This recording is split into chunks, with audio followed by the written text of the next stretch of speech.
So as the next track on stage, I'm really excited to enjoy the 1 hour speech of Alan. Alan is the CEO of Bitcoin Armory. Psh, can we get a bit more quiet? Sure. Yeah, excuse me. Thank you. Thank you. So Alan is the CEO of Bitcoin Armory. Most of you know Bitcoin Armory, know Armory as a service. Most of you, or probably the most of you, have cold storage. And this presentation, this 1 hour, will teach us how to store your Bitcoins safe, right? Okay, let's enjoy it.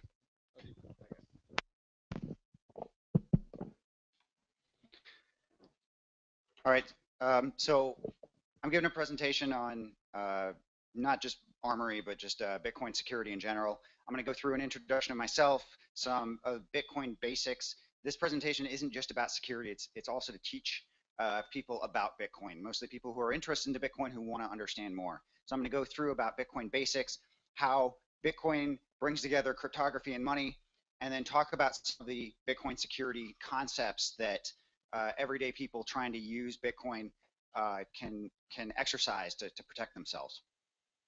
So first question is, who am I? I'm Alan Reiner. I'm the creator of Armory Bitcoin Wallet, which was created back in 2011, which is an eternity in Bitcoin time frames. I'm known as E to the iPie on the forums. I created Bitcoin in my spare time. Sorry, not Bitcoin. I created Armory in my spare time. It's Satoshi. Little slip up there. So I'm a mathematician, statistician, software developer. I used to actually work in the U.S. Department of Defense doing image processing, automatic target recognition. I actually found Bitcoin more interesting than that. I quit my job and started Armory Technologies. I'm also a huge nerd, specifically the ultra paranoid crypto nerd. And you have to be in this category to do the stuff that we're doing over at Armory, because there are no other wallets out there that are focusing as heavily on security as we are. So Armory, what is it? It's an open source desktop application, kind of like Bitcoin Core, multi-bit Electrum. It's a piece of software you download, you manage your coins yourself. No one else is holding them. And we'll talk about the various trade-offs of those. But it's one of the 5 featured wallets on bitcoin.org. It's, as I said, since 2011, works on Windows, Linux, and Mac. And our thing is security at all costs, which sometimes that cost is convenience, because it can be very inconvenient to exercise high security. And I'll talk more about that as well. Right now, Armory is very much an advanced tool, a power users tool, and it's something that we're actually tailoring, focusing our efforts on enterprise security. But we still have something, a little bit of something for everyone. So even after 2 years, Armory is still one of the only ways to do cold storage, and actually now multi-signature transactions. And when I say the only way to do it, I mean to do it yourself. There are companies out there that will hold your coins in cold storage for you. There are companies out there that employ multi-signature transactions to help you hold your funds. But if you want to take that control into your own hands, Armory is one of the best ways to do that. As I said, it's not for beginners. It's really more of an advanced tool, but as you acquire more Bitcoins, especially as the value goes up and you start to lose faith in the security of some exchanges, if we see another Mt. Gox event, then you may look to something like Armory to do that. Or if you're running a business and you have to manage money, you may be looking at Armory for managing those funds securely. And just a comment, I made Armory because the best practices, the way that I wanted to secure my Bitcoins that I acquired in 2012, no one else was doing it. I made Armory so that I could do it. We were missing those features in the ecosystem, and I wanted to bring them to myself, and it just so happened lots of other people wanted them too. So Armory Technologies is now the company that I started that maintains this software.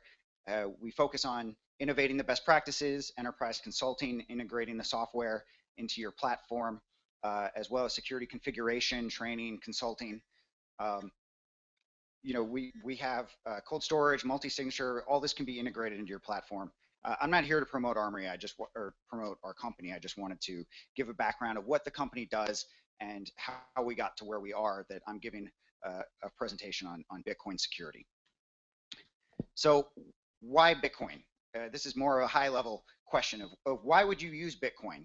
And I would say, show me another payment system where you could transfer $10 million across the world, anywhere, from anywhere to anywhere, 24/7, pretty much instantaneously, irreversibly, with no fees. Whatever negative things you have to say about Bitcoin, that is really powerful. Regardless of anything else you can say, that feature is there, and it's something that's not found in any other payment system. And kind of our goal in creating Armory was, and maintaining it, is to help people do that safely. So we've heard that the terms decentralized, limited supply.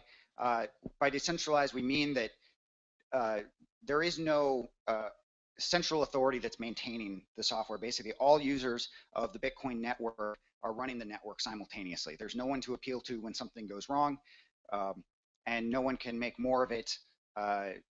We can make less of it by throwing them away, but no one can make more than the limit that was decided upon in 2009. And that's part of the transparency of the system, is that in 2009, when Satoshi created Bitcoin, he basically made a statement of, here is the schedule of Bitcoin generation. It's going to be 21 million Bitcoins over the next 140 years, or whatever the exact number is. And now that cannot be changed. And everyone who buys into the system has agreed to that. So one of the interesting things about Bitcoin is it has now created this kind of equality between data and money. And we've all have information on our computer that we consider sensitive. Maybe it's credit card numbers, health records, so forth. But nothing has been as fluidly valuable as it is now with Bitcoin, where literally that 32 bytes of data on your computer can control billions of dollars. And it really raises the stake for network security, because while stealing your credit card number still has to be monetized, and there's ways to recover from that situation as the person whose card was stolen, now it's like stealing cash. And when that Bitcoin is gone, it's really gone, and that cash is really gone, and that really raises the stakes. People aren't used to that kind of irreversibility. So you have a couple choices. You can store Bitcoin yourself. The nice thing is you get full control over your money and its security. And the bad thing is you get full control over your money and your security. A lot of people don't have the responsibility or the patience to do that right. So that's both a positive and a negative. But if you do secure it properly, then you don't have any risk. I mean, there's obviously some risk, but the risk of it being stolen or seized or being debased, that's not part of the system. When you hold it yourself, you can keep it secure, but also it comes with the risk that you can lose it. And that's also a risk that we'd like to say Armory helped to innovate, is to help you not lose your Bitcoins.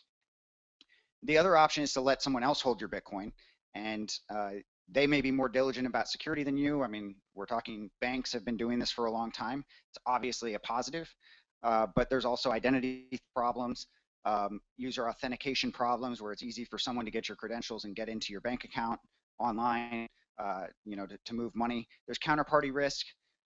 This slide was created before the, now we have good options, better options for storing money. And let me say this, holding your own Bitcoin is kind of like harnessing fire. I don't want to say playing with fire, but it's like harnessing fire. It can be extremely useful, but it can also be dangerous. And you don't want to be the caveman that discovers fire and everyone's really happy, but then you burn your village down. You want to keep your fire small and contained and understand what you're getting into when you're going to make the decision to hold large amounts of Bitcoin. So sometimes the biggest threat to people holding Bitcoin is themselves, not just the people they're trying to keep out. Not everyone makes backups. Not everyone realizes that their hardware can fail. They don't realize that they can forget their password. People aren't used to the idea of irrecoverable data, that you can forget your password, and this isn't like your bank account where you can just press a button and it'll be emailed to you. The Bitcoin system, when you're holding it yourself, you're the only person with control over that, and a lot of people don't realize the true the risks involved with that. So I'm going to talk a little bit about the cryptography that's behind Bitcoin, and in mostly layman terms. I'm not here to give you a lecture about analytical math, deep mathematical concepts and real analysis. I'm just going to give you an overview of what the cryptography means to you as a user. So on the internet, there's two kinds of cryptography. One is privacy, which is what we're most familiar with, which is encryption and decryption, meaning you're actually keeping the data, someone else from reading that data. But a lot of people don't realize there's also authenticity, and that they're both related, both the encryption, privacy, and authenticity. That there's the other kind of cryptography is making sure you know that you're talking to who you think you're talking to, or in the case of the Bitcoin network, that the correct person, the person who owns the coins, is the same one who's giving you, that's providing authorization to move those coins. So Bitcoin protocol, a lot of people, you'll read news articles that mention encryption. Encryption exists at the higher layers with wallets that they're encrypting your data, but the Bitcoin protocol doesn't use encryption. It uses authentication. Are you authorized to move this money? So as part of that, we've all heard the phrase private key, public key. You can think of a public key in the realm of Bitcoin. You can think about it as a bank account number, and that Bitcoin is a giant decentralized bank.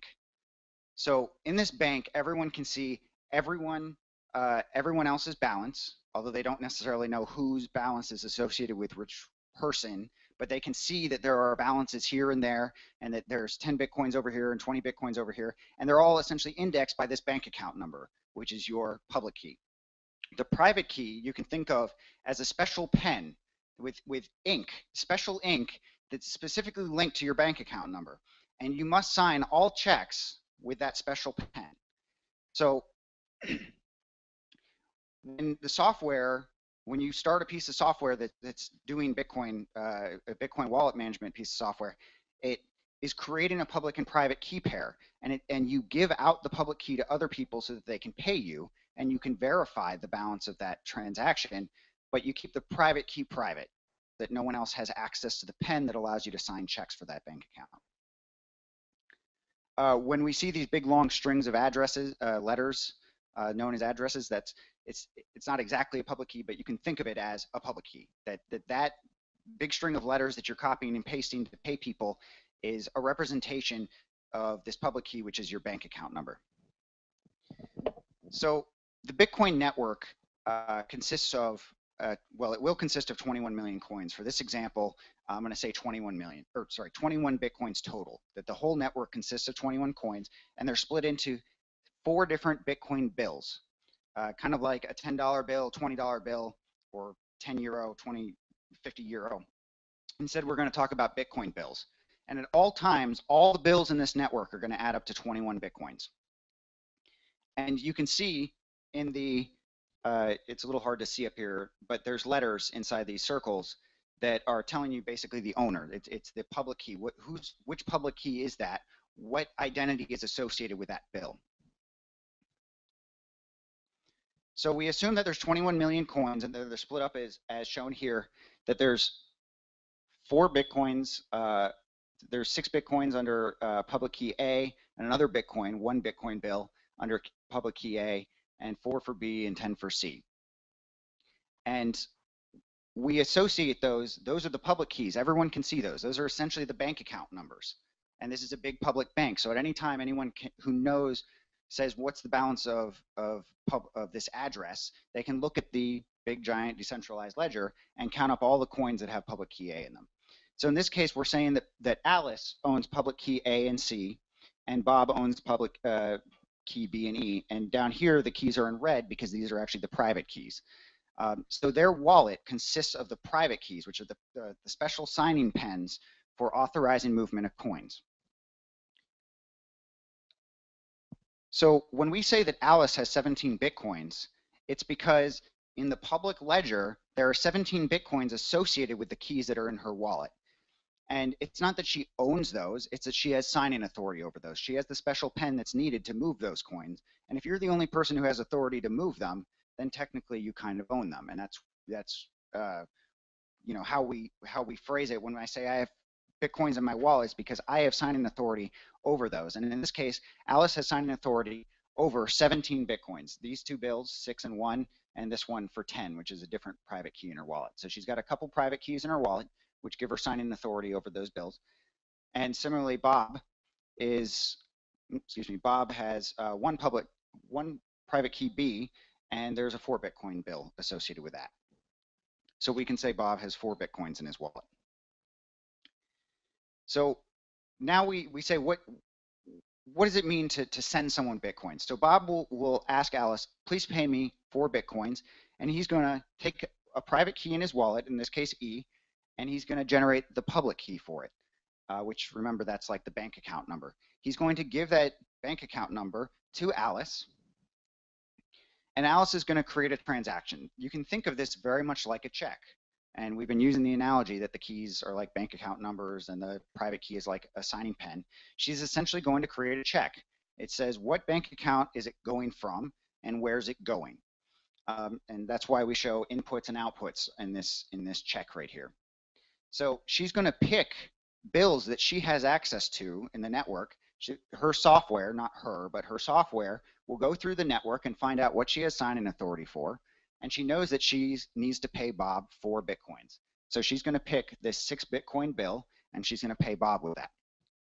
Now, one of the things that people don't realize, especially when they're new to Bitcoin, is that you can't partially spend bills. Like when you go to a supermarket and you buy something for $5, but you have a $20 bill in your pocket, you don't tear it into pieces and give the cashier a part of your bill. You give them the whole bill and they give you change back. And the Bitcoin network actually works very similarly.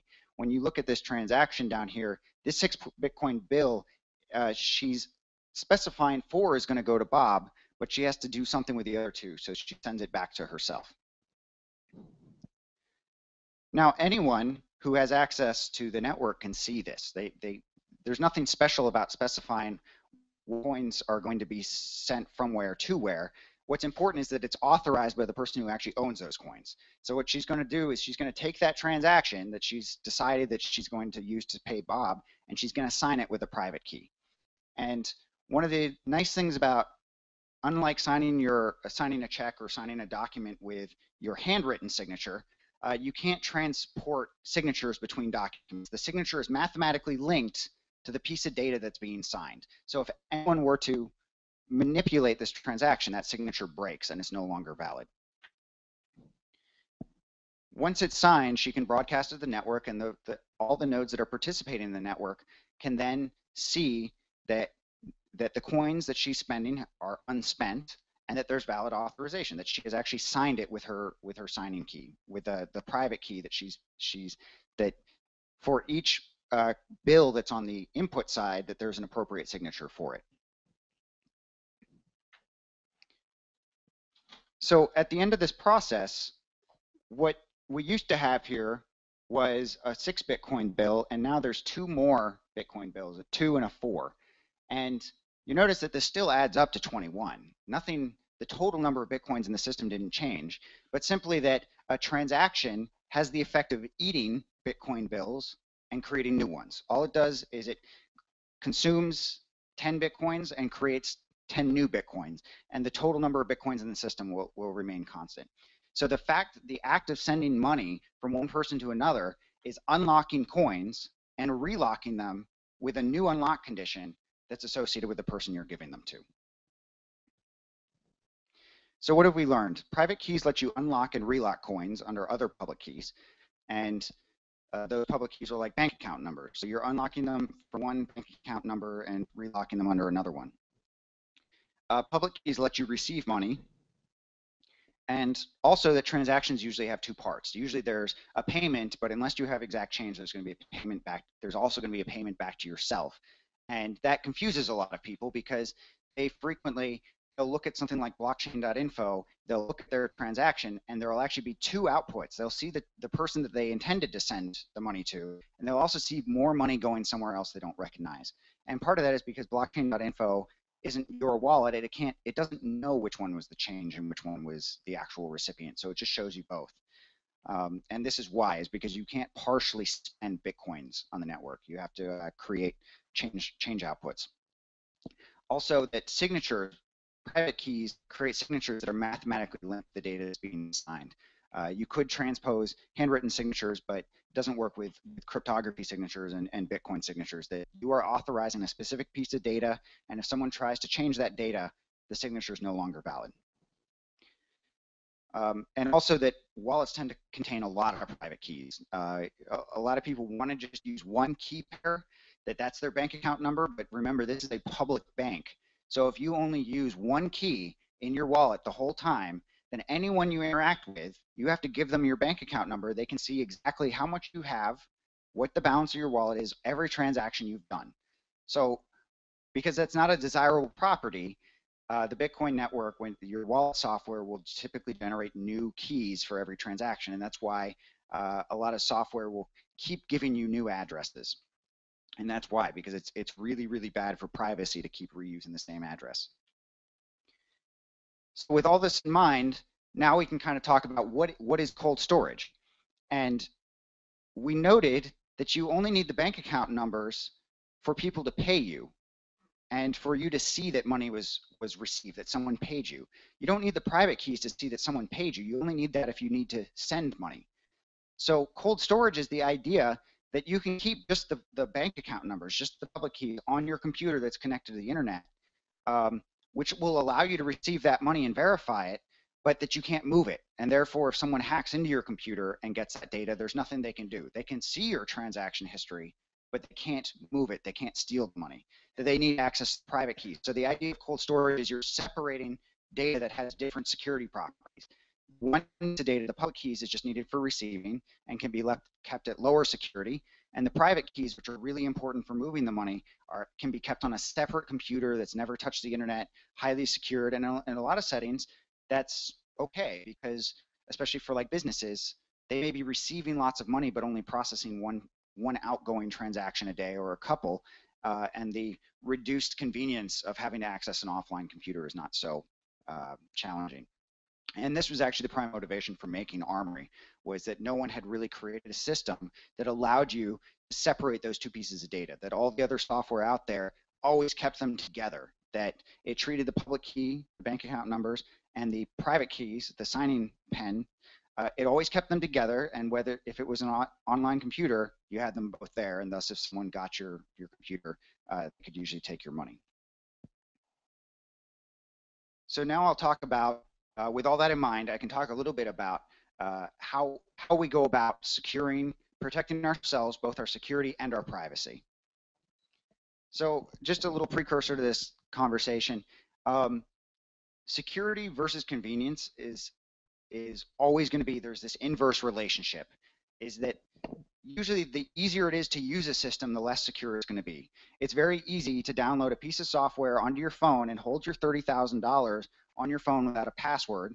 And it's very easy to go out and buy a car, buy a cup of coffee, but it also means anyone who touches your phone for 10 seconds can technically take your money.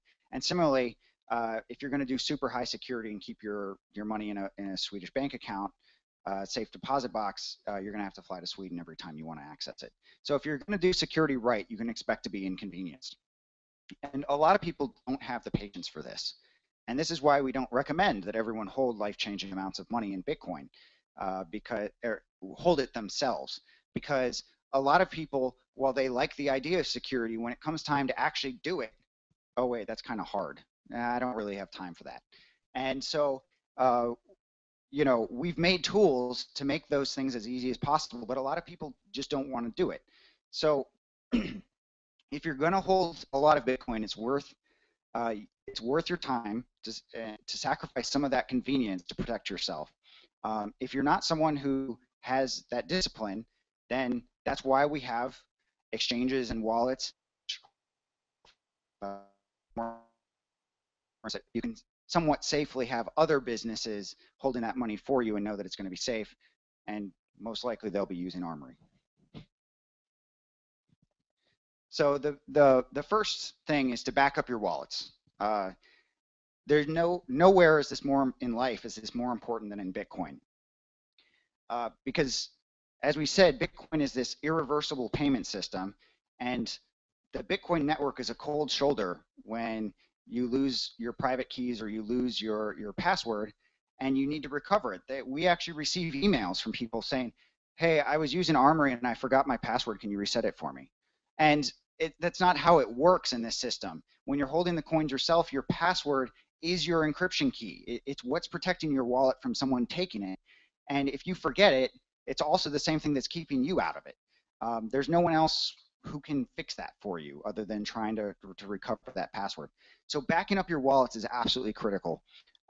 And more importantly, unencrypted backups. And this is very unintuitive to people, which is why we don't make it a very easy option in Armory, because a lot of people don't realize that 95% of the time you need your backup, it's because you forget your password.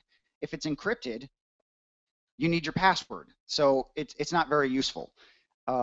So somewhere you need to have an unencrypted backup, not just to protect yourself, but perhaps, especially if you have a lot of money, you want some way for your family to recover your coins if you get hit by a bus. Like that, it would be an awful shame if you have $1 million worth of Bitcoin, you get hit by your bus, and your family finds your paper backup, and they know you've got $1 million, but they don't know your password, and they'll never get it. So encrypted backup is useless if you forget the password, and it's useless if you'd like your family to recover it in the future. So we would say, because of that, you want an unencrypted backup, and the reason is because for most people, it's the digital security that's the problem. It's not the physical security. If you want an encrypted backup, it's because you're concerned that someone's going to break into your house and find that piece of paper or find that backup and take it. But really, what we're most concerned about is someone in China or wherever hacking into your computer and getting that data. And whether your backup is encrypted or not doesn't matter against them. Now, if you are concerned about security, there's something called Shamir secret sharing. And this is something that Armory does.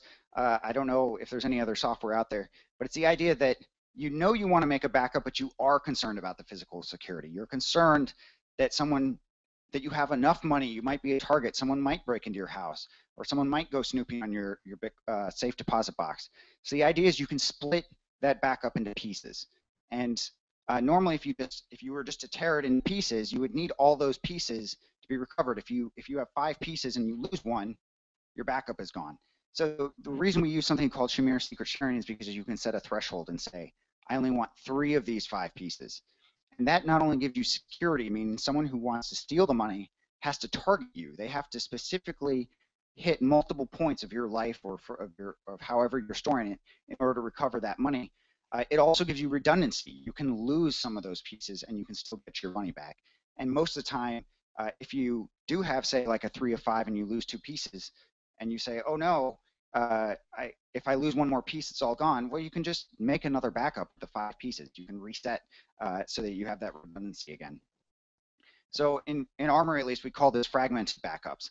And it's the way you can take this critical piece of data that backs up your wallet and helps you recover all your coins and split it into pieces. And those pieces, you could give one to a family member, give one to a friend, put one in a safe deposit box. In the corporate setting, you would perhaps give a piece to each of a board member of the company. We don't specifically prescribe how to do it, but we're providing the tools that let you protect yourselves. And this is one way to do so in a secure and responsible manner. Something else we talk about is digital versus paper. And simply because this is most important for single backups where you're not fragmenting. And it's simply that this idea that when you're going to back up a really important piece of data and you're going to put it on a CD or a USB key, what is the chance that that thing is going to survive in the next 5 to 10 years? How much are you willing to bet that USB drive is still going to work when you pull it out of your safe deposit box in 3 years, 5 years, 10 years? A lot of these things aren't really designed for that. And remember, the backups aren't being used regularly. They're only used when you need them, which might be 10 years from now.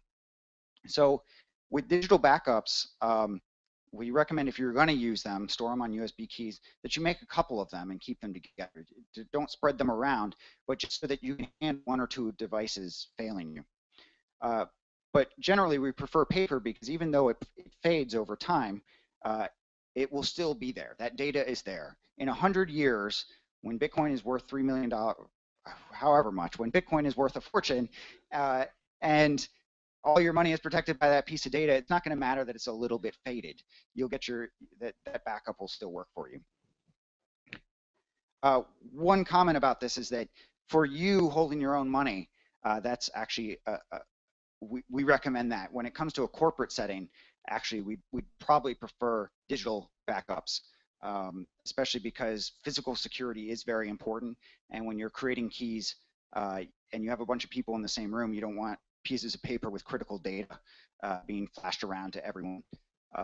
So especially when you're using fragmented backups, which have that redundancy, which can handle a couple devices failing, you might still use digital. But for the more casual user who's just protecting some amount of money, we'd recommend you make an unencrypted paper backup, keep it in a safe deposit box or in your safe, or bury it in your backyard or whatever, just so that you have that piece of paper to protect you in the future. Now, one thing as of April 2014 is that Armory and Electrum are the two pieces of software so far that have this feature that you only need to back up your wallets one time. And the phrase deterministic wallet, if you've heard that before, that's what it means. Is that if you're using these other, something like Bitcoin Core, Multibit, your Android wallet, that these require you, especially if you're using new coins, new addresses for every transaction, these require you to do regular backups, because as you're generating more addresses, those private keys are not backed up. The signing pens for the new addresses are not part of the old backups. And they have a way so that, every 100 addresses you need to back it up. But one of the other reasons I made Armory was because people are really bad at backups. And it's tough to get them to do one backup, much less do it every month or every week or even once a year. And even the people who are responsible about doing it, they reinstall their operating system, they get a new computer, they forget to reset up their backup system. So if you're using software that's not Armory or Electrum, and you're handling this money yourself, then you do need to back up regularly. Whereas for Armory and Electrum, one of our primary features is that you can make that backup once, you can secure the hell out of it, and you never have to worry about it again. However, I should say that because of the success of Armory and Electrum in doing those, and making this one-time needed backup, that these other wallets are moving in the direction of using a very similar technology. So I think that in 6 months from now, most of the wallets will, most of the major wallets will support this one-time backup feature. But for now, if you're using these other pieces of software, you do need regular backups. Now, yes, for the core client.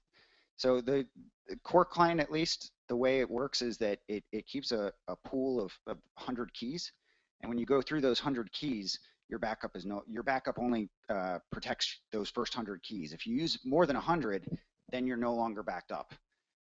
And so especially with change addresses where you're constantly sending money back to yourself as part of transactions, your money is slowly getting moved to the last addresses that are not backed up.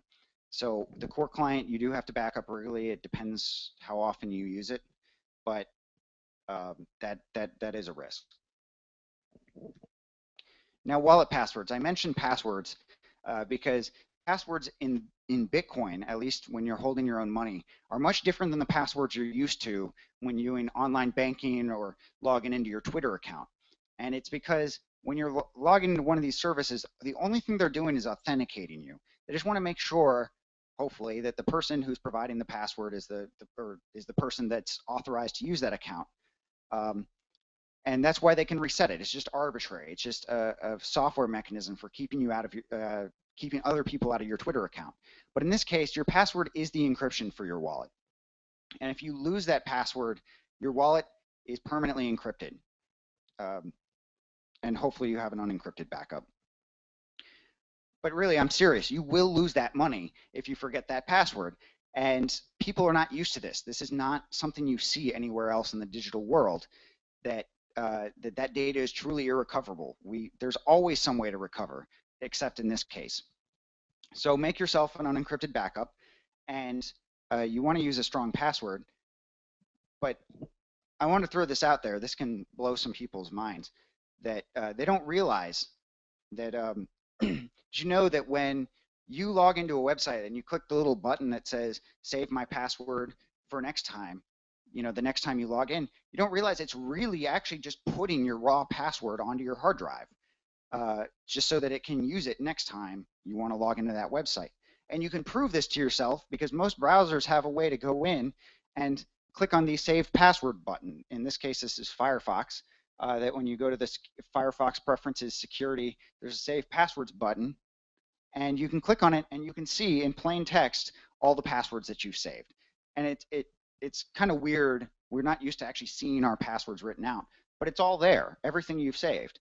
Now, the reason I bring this up is because if you have a Bitcoin wallet on your computer and it's protected with one of the if the password you use to protect that is your Twitter account password, then any piece of malware or anyone who gets onto your computer can simply go to your saved passwords and try all of them on your wallet, and they'll likely get it. So that password is supposed to protect your wallet in case someone gets access to it, but if the password is just sitting there on your hard drive, then it wasn't really all that useful.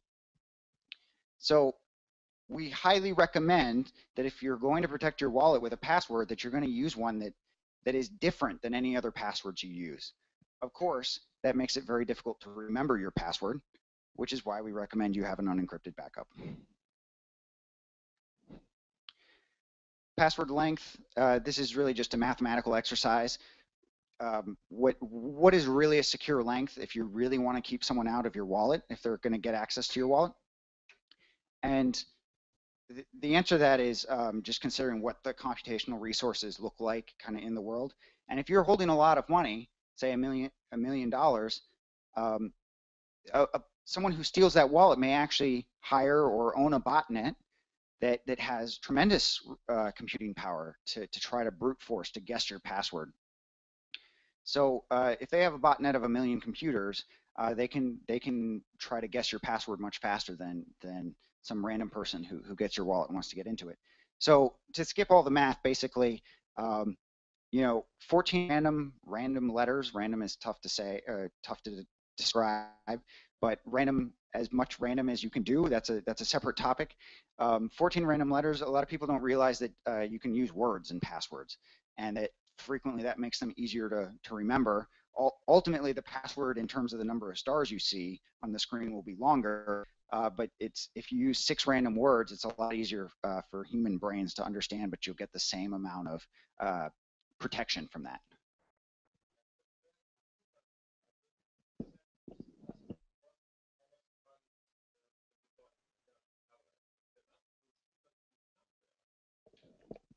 There is no super key.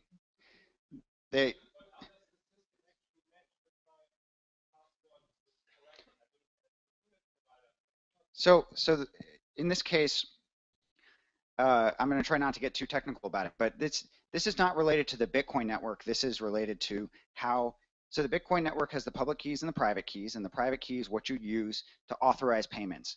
Now, software like Armory uses this password to protect that signing key. And when you enter your password, it's not going to the Bitcoin network or anything. It's just used by your computer to decrypt your wallet so that you can then make signatures to move money.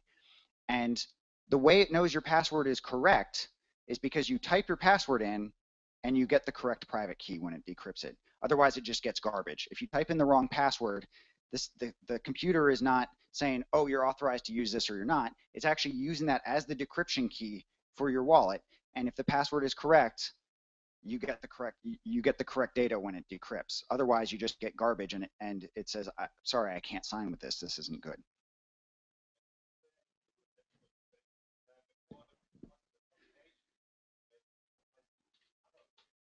And that's what that's what I was talking about with the botnet, is that if someone gets your wallet, that's exactly what they're going to try to do. If they want the money that's in that wallet, they're going to try to guess your password.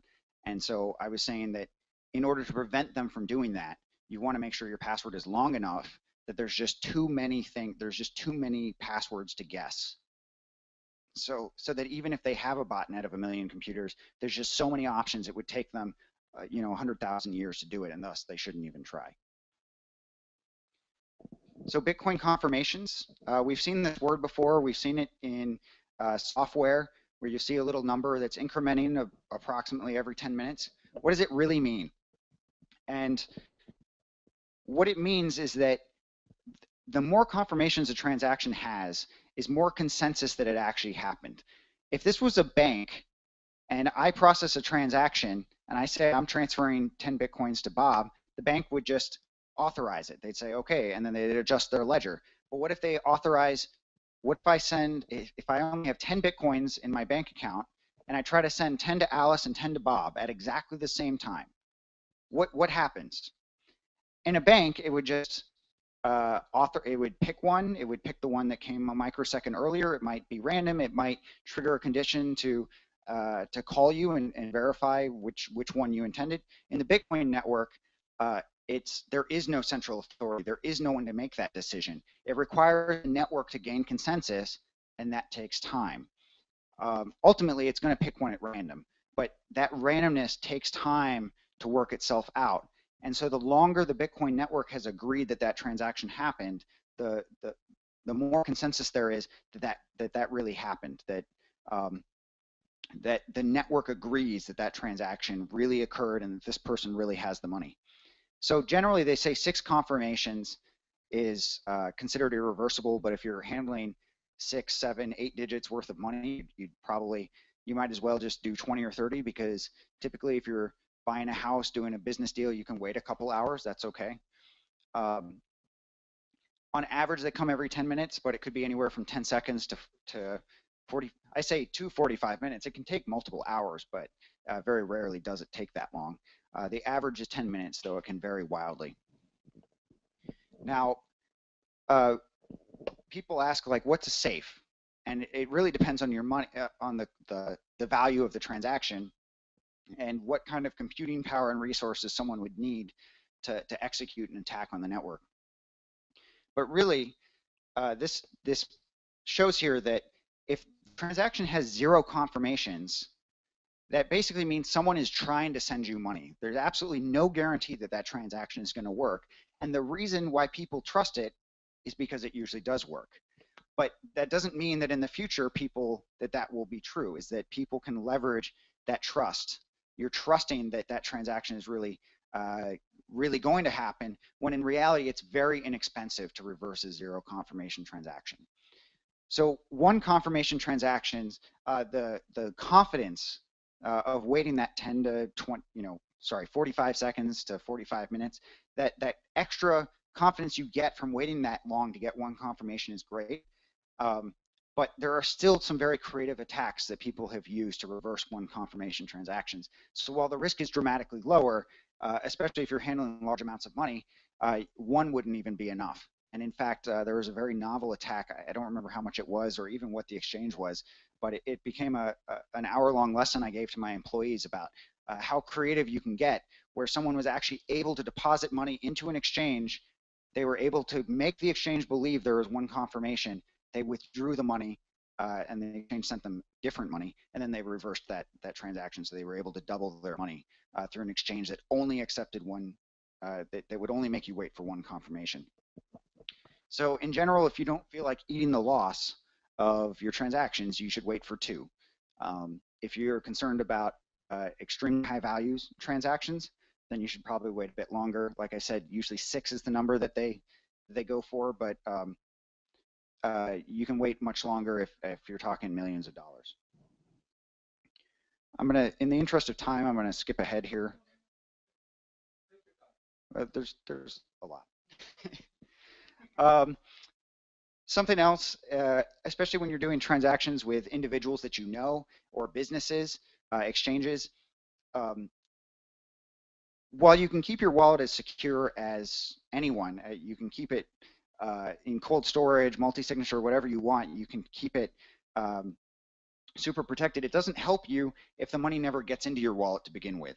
When you send someone your address and say, pay me, there's a risk that someone in the middle in the process actually swaps that address with their own. And no matter what your security policy is, if the money doesn't get into your wallet, you can't protect it.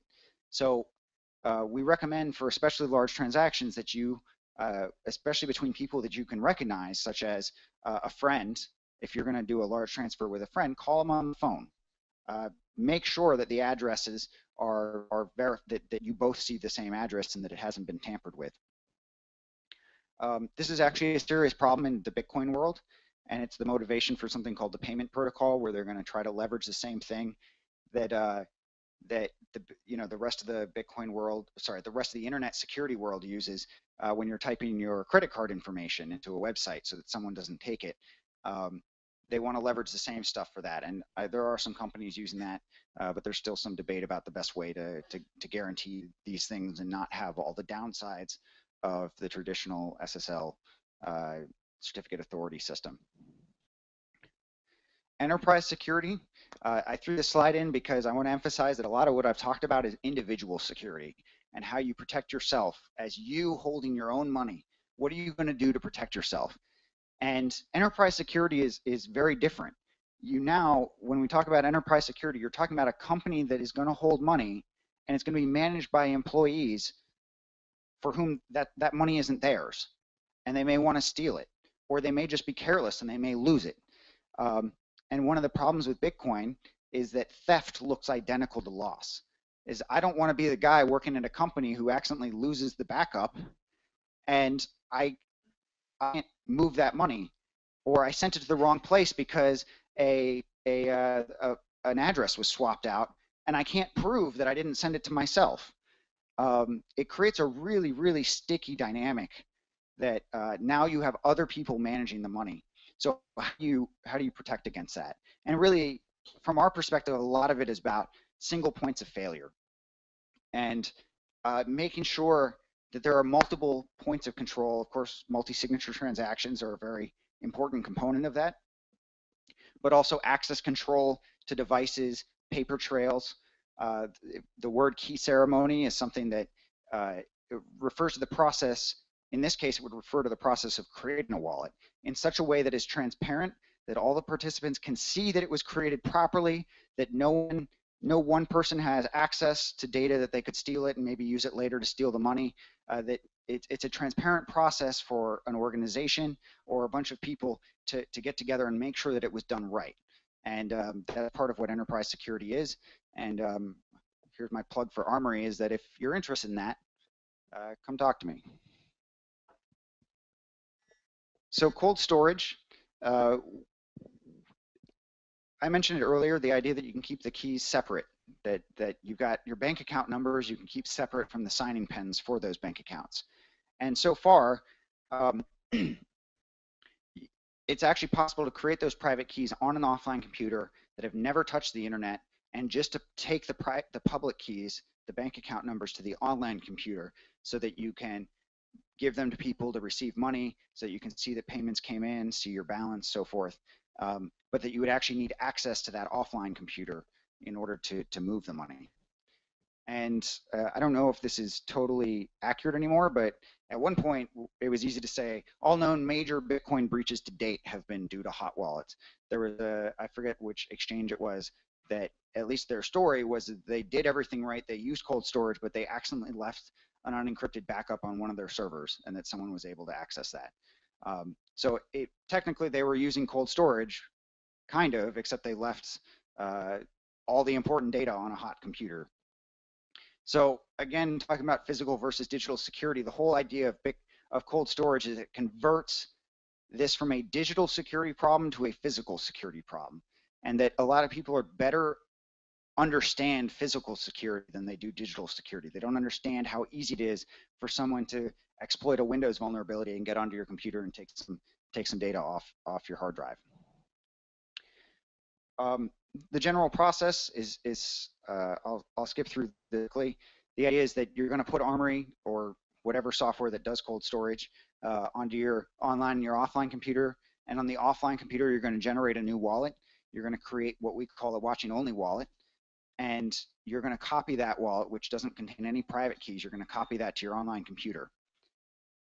And when it comes time to actually do a transaction, you're going to use that offline computer to create the check. It's going to look at what Bitcoin bills you have access to and where they're going, and it's going to create that check, the unsigned check. It's going to create this check for you, which you can then put on a USB key, take over to your offline computer, make sure you review it. You don't really get any security benefit out of this if you're not actually looking to make sure that you're signing the right thing.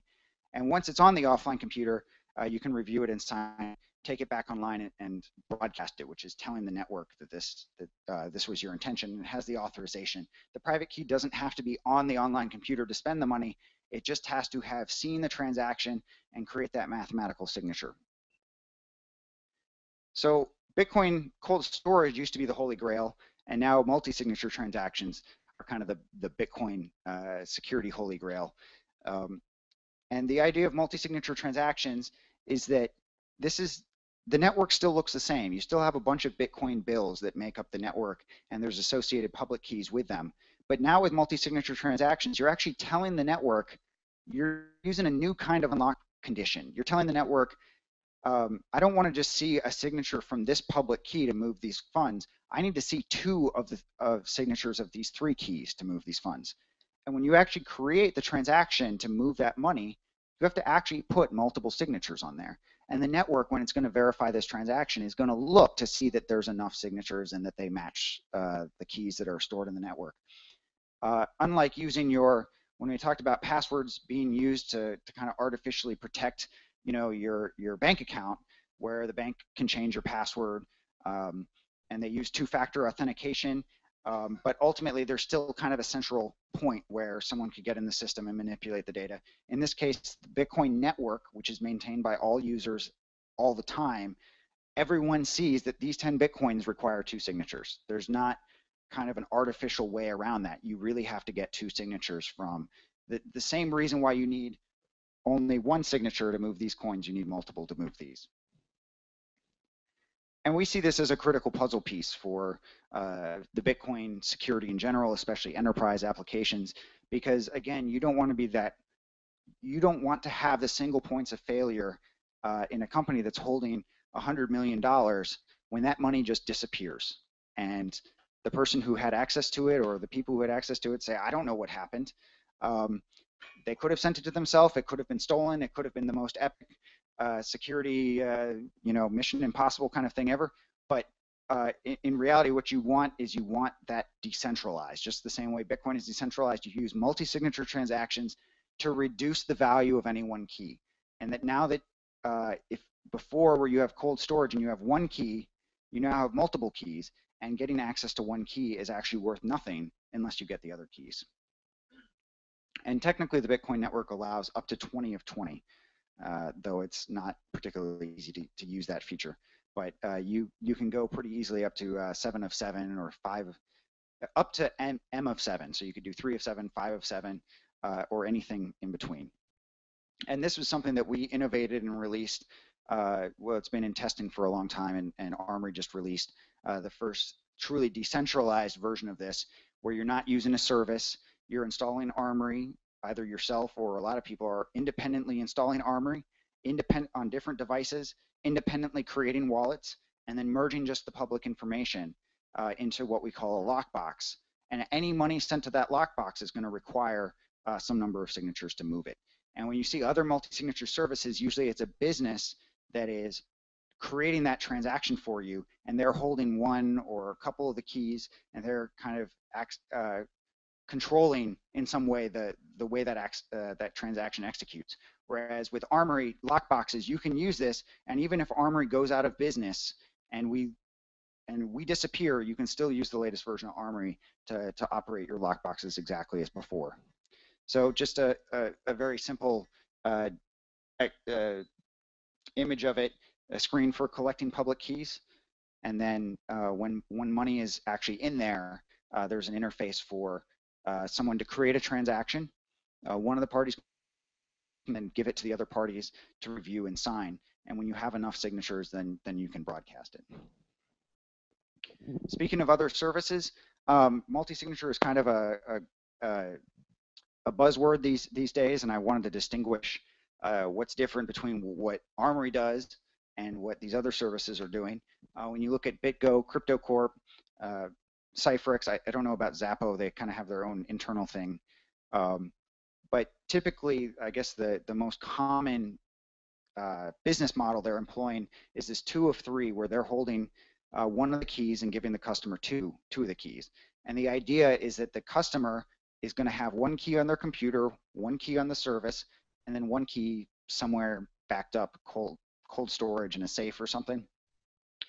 And when they want to spend money, they will sign a transaction that requires 2 signatures. They'll sign it with one of those signatures, and then BitGo or whoever it is will get that and say, send them a text message or a phone call and say, do you actually approve of this?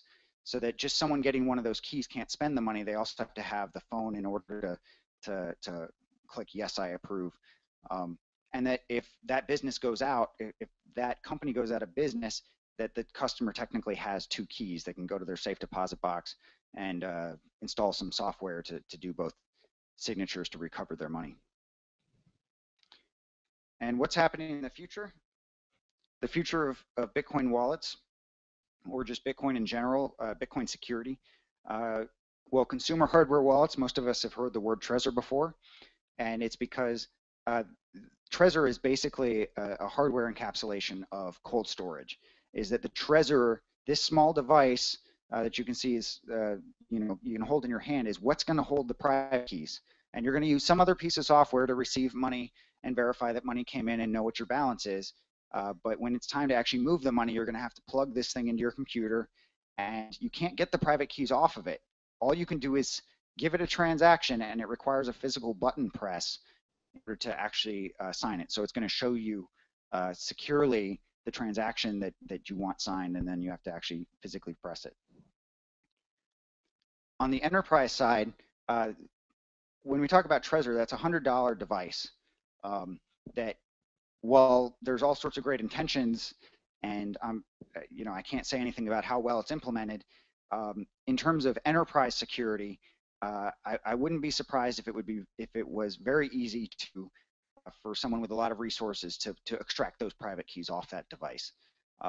So something like the Trezor may not be the best for enterprise security, and where we marry together Bitcoin and what's used in the rest of the world for enterprise security, we talk about HSMs, hardware security modules, and these can get very expensive, but it's because these are the Mission Impossible type devices that security hardened. They destroy themselves when you try to open them.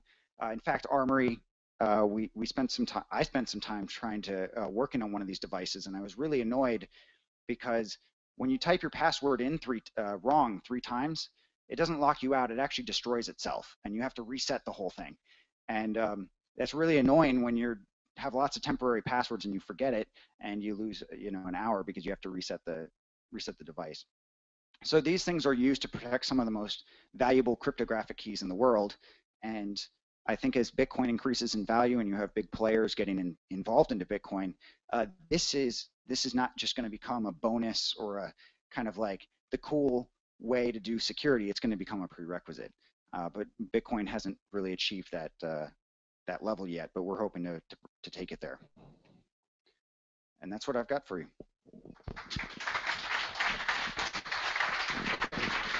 Yeah.